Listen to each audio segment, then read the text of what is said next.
हे अम्बे दुर्गा, जो हमारी वीडियो देख रहे हैं उनके घर में सदैव अपना स्थान बनाए रखना, उनकी खाली झोली खुशियों से भर देना। जय माता दी जरूर लिखें दोस्तों।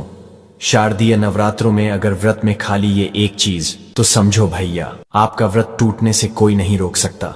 माँ दुर्गा, माँ वैष्णो क्रोधित हो जाती हैं। नवरात्रि के व्रत में भूल कर भी इस फल का जूस तो कभी मत पीना। और 3 ऐसी सब्जियां हैं जो व्रत में तो कभी नहीं खाई जाती। आइए जाने क्या खाएं क्या ना खाएं। 2025 में कब है नवरात्रि? आइए माँ का जयकारा लगाते हुए शुरू करते हैं। दोस्तों, नवरात्रि का विशेष पर्व नवराते हैं, यानी नवरात्रि। आपको बता दें, नवरात्रि के पूरे 9 दिन सपनों की दुनिया की तरह होते हैं। गंगा सागर से भी पवित्र होते हैं। गंगा सागर की हर एक बूंद की तरह पवित्र माने जाते हैं। ये शुभ 9 दिन भक्तों के जीवन में विशेष फल की सौगात लेकर आते हैं। आपको बता दें, 2025 में इस साल सोमवार से नवरात्र शुरू हो रहे हैं। इसी वजह से माता की सवारी हाथी है, जो सुख, समृद्धि और शांति का प्रतीक माना जाता है। कहा जाता है कि इससे खुशहाली, सुख, समृद्धि आती है। माँ दुर्गा का हाथी पर आना अच्छी बारिश, भरपूर फसल और किसानों की समृद्धि का संकेत दे रहा है। भक्ति का आनंद, भरपूर लाभ भक्त जनों को मिलता है। दोस्तों, इस बार नवरात्रि पूरे 10 दिनों तक मनाई जाएगी। ना एक भी दिन कम न ज्यादा, पूरे के पूरे 10 दिनों तक मनाए जाएंगे। माँ वैष्णो रानी की विशेष रूप से पूजा आराधना की जाएगी। शारदीय नवरात्रि का महापर्व इस बार 2025 में 22 सितंबर दिन सोमवार से शुरू होकर 1 अक्टूबर बुधवार के दिन समाप्त होंगे। शारदीय नवरात्रि की सप्तमी 29 सितंबर सोमवार को है। नवरात्रि की सप्तमी तिथि को माँ दुर्गा के 7वें स्वरूप माँ कालरात्रि का पूजन किया जाता है।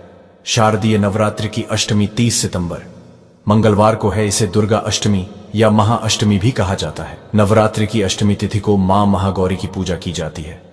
शारदीय नवरात्रि की नवमी को महानवमी कहा जाता है। इस बार महानवमी 1 अक्टूबर बुधवार को है। नवमी तिथि पर माँ दुर्गा के 9वें स्वरूप माँ सिद्धिदात्री की पूजा का विधान है। कन्या पूजन आप सप्तमी, अष्टमी और नवमी इन तीनों शुभ मुहूर्त में किसी भी दिन अपने सामर्थ्य अनुसार कर सकते हैं।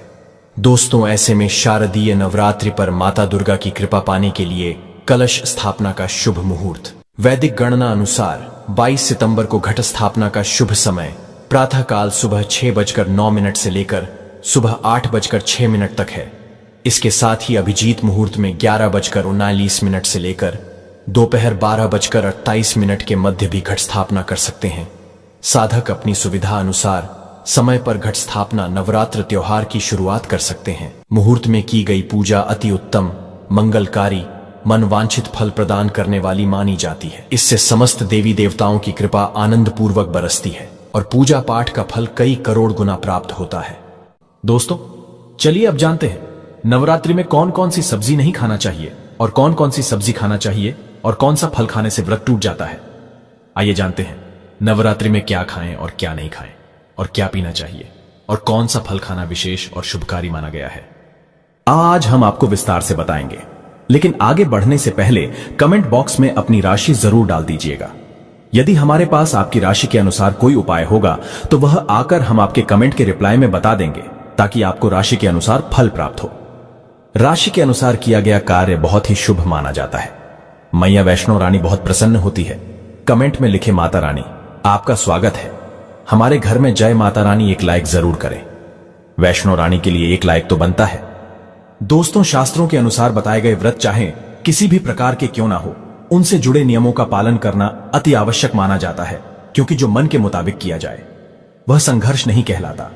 कहा जाता है कि मनोकामना को पूर्ण करने के लिए थोड़ा सा संघर्ष यानी कि तपस्या तो करनी ही पड़ती है। इसीलिए ऐसी मान्यता है कि व्रत को पूर्ण विधि विधान से किया जाना चाहिए, तब आपको व्रत का पूर्ण लाभ फल प्राप्त होता है। अति उत्तम और शीघ्र दीर्घायु वरदान प्राप्त होता है। आपकी सभी मनोकामनाएं शीघ्र मैया रानी पूर्ण करती हैं। ऐसे व्यक्ति को मरने के बाद माता रानी के चरणों में स्थान मिलता है। वह सदैव मां की सेवा करता है। ऐसा भक्त स्वर्ग लोक में जाता है। इसीलिए हर शास्त्र यही कहता है कि सच्चे दिल से अगर आपके मन में ईश्वर के प्रति श्रद्धा हो तो बिन पूजा पाठ के ही सारा फल मिल जाता है। और अगर मन में ईश्वर के प्रति शंका हो तो उस मनुष्य को कई जन्मों तक सुख नहीं मिलता, वह नरक में ही भटकता रहता है।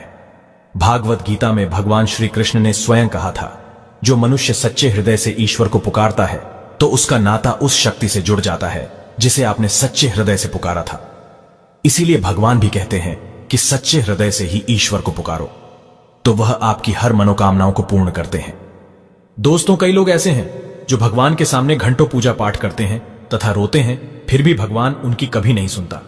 दरअसल जब आप सच्चे मन से ईश्वर को पुकारते ही नहीं हैं, तो भला वो आपकी पुकार कैसे सुनेंगे। दोस्तों, ये तो थी वो बातें जो भक्त और भगवान के बीच की है। अब हम जानते हैं नवरात्रों के दौरान क्या नहीं खाना चाहिए और क्या नहीं पीना चाहिए, और कौन सा फल खाने से व्रत संपूर्ण और सफल हो जाता है। दोस्तों, हमारे चैनल को सब्सक्राइब जरूर करें और इस बेल आइकॉन को दबाना ना भूलें। तो आइए शुरू करते हैं।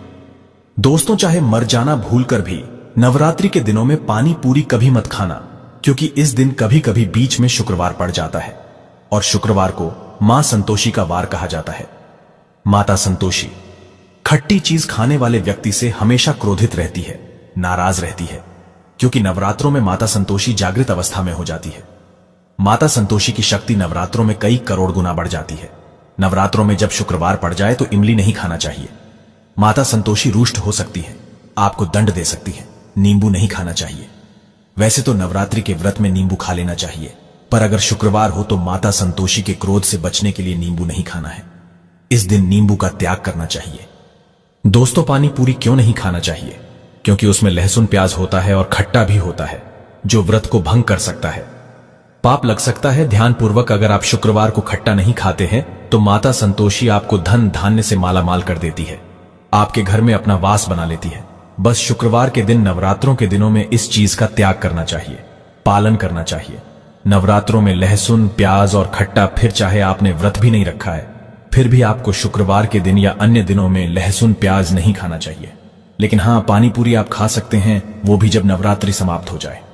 दोस्तों, नवरात्रि के दिन सेब जरूर खाना चाहिए। शास्त्रों में बताया जाता है कि भगवान के भोग में सेब आदि जरूर अर्पित किया जाता है। अगर आपका व्रत है तो आपको सेब जरूर खाना चाहिए। केला, पपीता, तरबूज और मीठे अंगूर जरूर खाना चाहिए। इन फलों से व्रतधारी को शक्ति मिलती है और व्रत संपूर्ण हो जाता है। शास्त्रों में बताया जाता है कि नवरात्रों के दिनों में सीताफल जरूर खाना चाहिए। सीताफल खाने से 20 ऐसी बीमारियां हैं जो खत्म हो जाती हैं। माना जाता है नवरात्रों के दिनों में सीताफल का घर में प्रवेश होना बड़ा ही शुभ माना गया है। सीताफल खाने से नवरात्रि का व्रत सफल हो जाता है, क्योंकि इसमें माता सीता का आशीर्वाद मिला हुआ होता है। माना जाता है भगवान राम के वनवास के दौर में माता सीता ने यही फल खाया था। नवरात्रि के दौरान इसे जो भी खाता है उसे दुखों का सामना नहीं करना पड़ता। सीताफल आपको जरूर खाना चाहिए। माता सीता प्रसन्न होती हैं और आशीर्वाद देती हैं। दोस्तों, नवरात्रों में तेल की तली हुई हरी मिर्च खा सकते हैं, लेकिन कम मात्रा में खाना है। व्रत के दौरान ज्यादा तीखा नहीं खाना चाहिए। व्रत में तीखा खाने से व्रतधारी की जो पेट की आंतें होती हैं उसमें जख्म हो सकते हैं, क्योंकि इस दौरान हम व्रत का पालन करते हैं तो हमारे पेट में कुछ नहीं होता। इसीलिए हल्का खाना खाना सर्वप्रिय और उत्तम माना जाता है। व्रतधारी को रसीले आलू अवश्य खाना चाहिए। इससे हमारे शरीर में ऊर्जा की भरपूर जरूरत जो होती है पूरी हो जाती है। आप आलू का पानी पी सकते हैं। रसीले आलू जरूर खाना चाहिए। दोस्तों, नवरात्रों में भिंडी की सब्जी जरूर खाना चाहिए। भिंडी में कई ऐसे पोषक तत्व होते हैं जो हमारी हड्डियों को मजबूत बनाते हैं, तथा नवरात्रों में बैगन की सब्जी जरूर खाना चाहिए। लेकिन याद रहे, जब नवरात्रों में सोमवार पड़ जाए तो बैगन की सब्जी मत खाना, पाप लगेगा।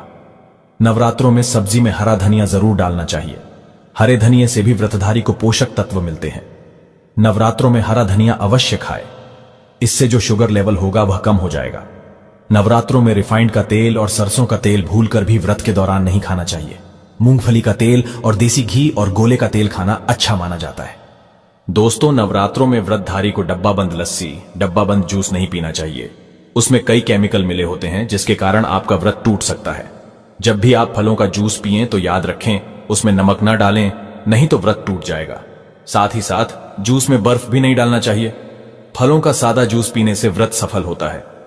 दोस्तों, नवरात्रि के दौरान सिंघाड़े का आटा या कुटू का आटा खाने से पहले यह देख ले कि आटा पुराना नहीं होना चाहिए, क्योंकि पुराने आटे में कीड़े वगैरह पड़ जाते हैं, जिसके कारण आपका व्रत टूट सकता है, क्योंकि ये छोटे छोटे कीड़े हमें दिखाई नहीं देते और आपके मुंह तक पहुंच जाते हैं।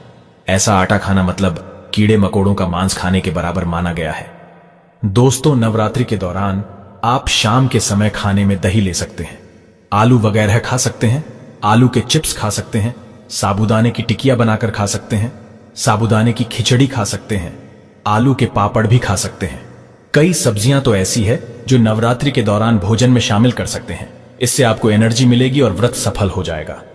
नवरात्रि के दौरान आप दूध पी सकते हैं जो आपको ताकत देगा। चाय वगैरह भी पी सकते हैं, लेकिन याद रहे उसमें नमक ना डालें। चाय में नमक डालने से व्रत भी टूट जाएगा और हड्डियां भी गल जाती हैं। एक बात का ध्यान रहे, व्रतधारी को पेट भर खाना यानी गले तक भोजन नहीं करना चाहिए, नहीं तो व्रत रखने का कोई भी फायदा नहीं होगा। थोड़ा थोड़ा खा सकते हैं।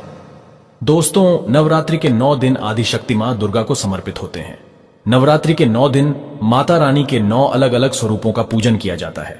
नवरात्रि के 9 दिनों तक माता रानी को अलग अलग स्वरूप के हिसाब से अलग अलग पुष्प, अलग अलग भोग अर्पित किए जाते हैं। लेकिन क्या आप जानते हैं, कुछ ऐसी वस्तुएं हैं जिन्हें नवरात्रि के दौरान भूलकर भी माता रानी को अर्पित नहीं करना चाहिए। अगर इन वस्तुओं को आप गलती से भी माता रानी को अर्पित कर देते हैं तो आपको व्रत और पूजन का पूर्ण लाभ नहीं होगा। इसीलिए माता रानी की कृपा प्राप्त करने के लिए आपको यह जानना अति आवश्यक है कि वो कौन सी ऐसी वस्तुएं हैं जो माता रानी के पूजन में भूलकर भी इस्तेमाल नहीं करना चाहिए। तो आइए मां का जयकारा लगाते हुए वीडियो को शुरू करते हैं। दोस्तों, नंबर 1, नवरात्रि के दौरान शादीशुदा महिलाओं को सफेद कपड़े पहनकर पूजा पाठ नहीं करना चाहिए। साथ ही साथ काले कपड़े भी नहीं पहनना चाहिए।